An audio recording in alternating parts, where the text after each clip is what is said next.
This is a historic day, not just for the WNBA and the players, but also a historic day for women in sport. Both the union and the league have agreed to terms that they feel good about. Your sister's leadership during this time is going to be something that's going to go down in annals. She has set a standard. She deserves to be applauded for it. And the deal that the WNBA players got is a damn good deal. At 2:20 in the morning in a hotel lobby in Midtown Manhattan, the longest and most heated labor fight in WNBA history ended with a champagne toast. After 17 months of negotiations, missed deadlines, and a 98% strike authorization vote, after players were told to save their money for war. Well, for the past, I would say, year and a half, the executive committee has been urging everyone to save their money because we knew the negotiations were coming up. We never know what's going to happen. It's officially over. The WNBA has a deal, and for the first time in the league's 30-year history, WNBA players are about to be millionaires. The Supermax salary is going from $249,000 to $1.4 million. The average salary is jumping from $120,000 to roughly $600,000. The minimum from $66,000 to over $300,000. These aren't just small raises, guys. This is a complete transformation of what it means to be a women's basketball player. But here's what nobody's really breaking down yet. Who actually won this fight? Because in my last video, Nafisa Collier said someone was going to have to fold. Well, somebody did fold. Actually, both sides fold. And later in this video, I'm going to show you the one provision buried in this deal that's specifically designed for Caitlyn Clark and why it might be the smartest thing ever agreed to. Plus, I need to tell you why this deal isn't actually done yet. There's still a way this whole thing falls apart, so stick with me.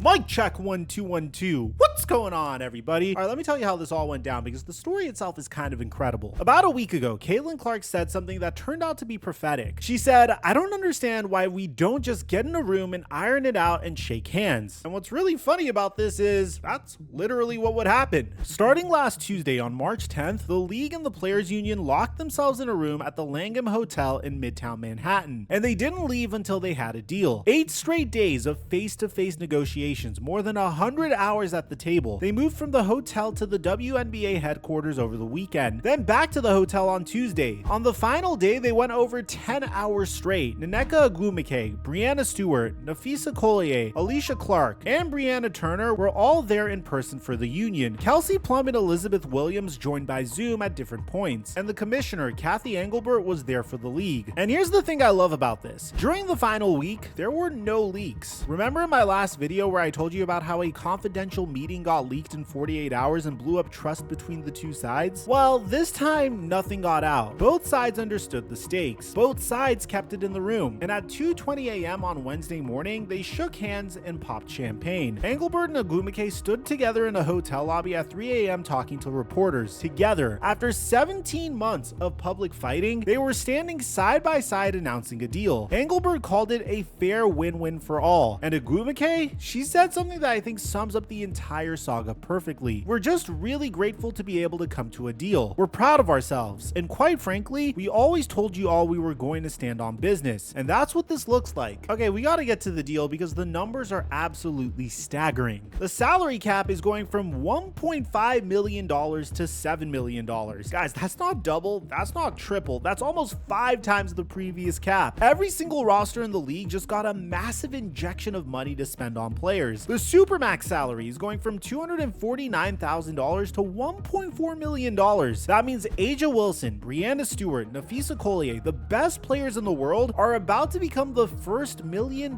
players in WNBA history. Think about that. This league has been around for 30 years and nobody has ever made $1 million in salary. That changes right now. The average salary is jumping from $120,000 to somewhere around $600,000. That's 5 times what the average player was making last year. And the minimum salary, the absolute floor for the lowest paid player in the league, is going from $66,000 to above $300,000. So the minimum salary in the new CBA is higher than the Supermax in the old CBA. Let that sink in for a second. The worst contract you can get next year is better than the best contract you could get last year. Now let's talk about the revenue sharing side, because this was the thing that these two sides have been fighting about out for 17 months. The players are getting an average of nearly 20% of gross revenue across the life of the deal. Now remember, the players started at 40, then they came down to 31, then 27.5, and they finally settled at 20%. That's a huge concession from where they started, but also remember, the league was at about 13 to 14.5% of gross, so 20% is a real move from both sides. They met closer to the middle than I think most people expected. And beyond just the money, this deal includes improvements to housing, retirement benefits, family planning resources, and parental leave. There are new facility standards, staffing requirements for medical and training personnel, and expanded resources across the board. Agumike said it best: this deal redefines what it means to be a professional in this league.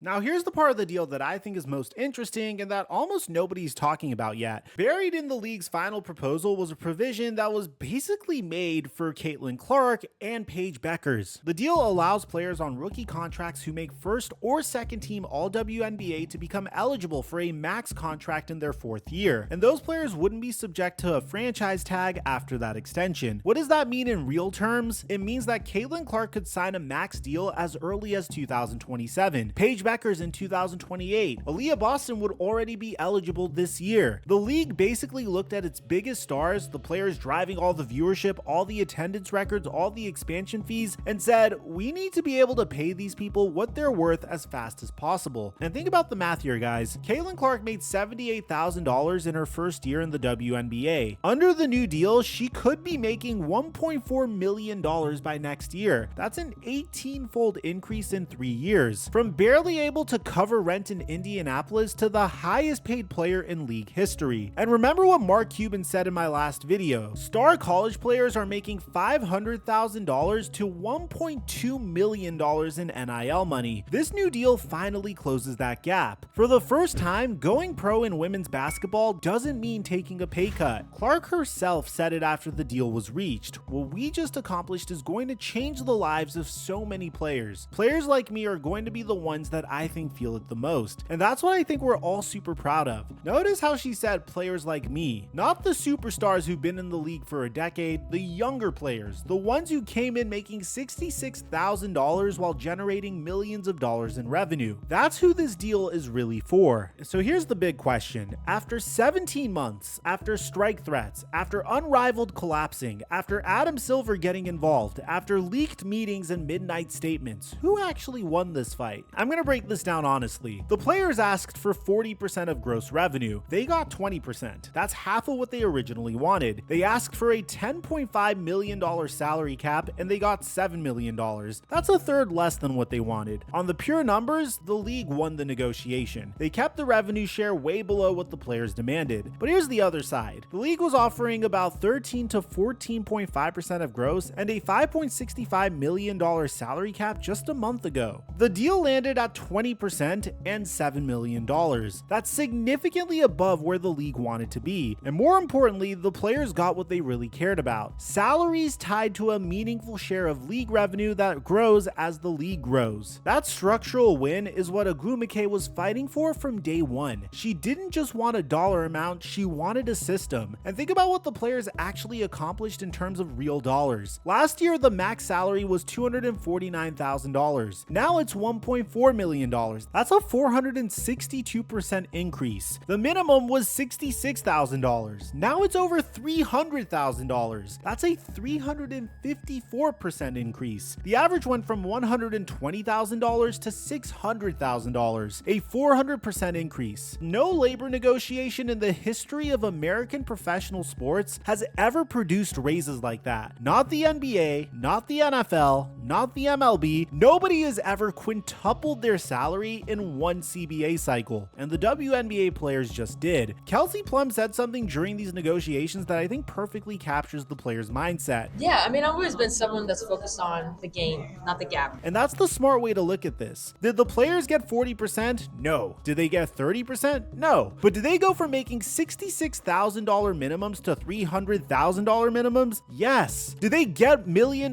contracts for the first time ever? Yes. Did they get revenue sharing tied to league growth so this number only goes up? Also, Yes. So who won? Honestly, I think both sides did. The league kept the percentage manageable enough to stay financially viable, especially with expansion teams still paying in and the new $2.2 billion media deal kicking in this year. And the players got transformational money with a structure that protects their future. Engelbert called it a fair win-win, and for once in this saga, I actually believe her.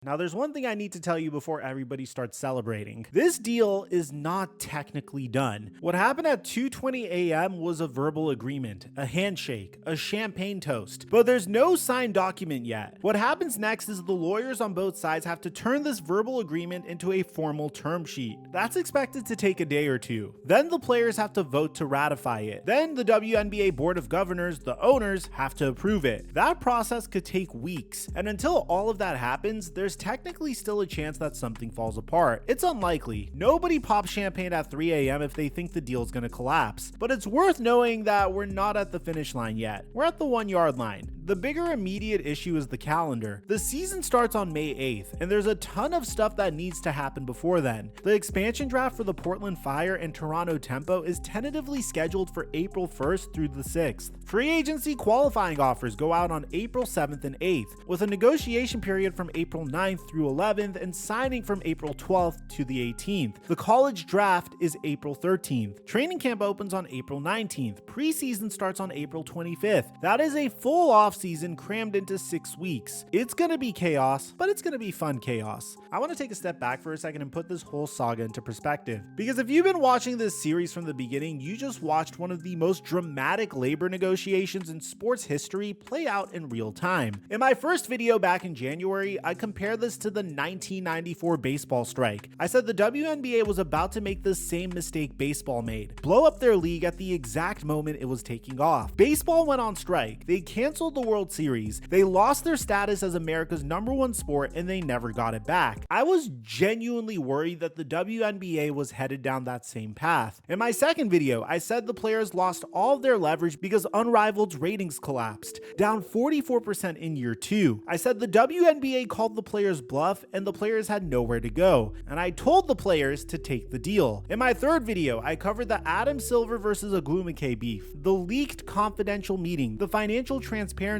fight, and Collier saying that somebody's gonna have to fold. I wasn't sure if we were even gonna get a season, and now here we are. The deal is done. No strike, no lockout, no canceled season. The WNBA didn't become baseball. Instead, they did something that baseball couldn't do. They fought hard, they fought publicly, and in the end, both sides had the sense to meet in the middle before it was too late. And honestly, I have to give credit where it's due. I was hard on the players in some of my earlier videos. I said that they were overplaying their hand. I said threatening to blow up the league was the wrong move. But you know what? The threat ended up working. The players didn't actually strike, but the credible threat of a strike, the 98% authorization vote, the save your money messaging, the willingness to let deadlines expire, that pressure is what got the league to move from 13% to 20%. That's a 7-point swing that translates into hundreds of millions of dollars over the life of this deal. The threat of walking away is what made the league walk toward them. And I have to give credit to the league too. They held firm on gross versus net for months. They could have caved early and blown up their business model. Instead, they found a structure at 20% of gross that works for both sides. Players getting meaningful revenue sharing tied to growth, and the league stays financially viable enough to keep expanding. And that's good business. Let me know what you guys think about this in the comment section down below. Aside from that, I'm your boy Mike.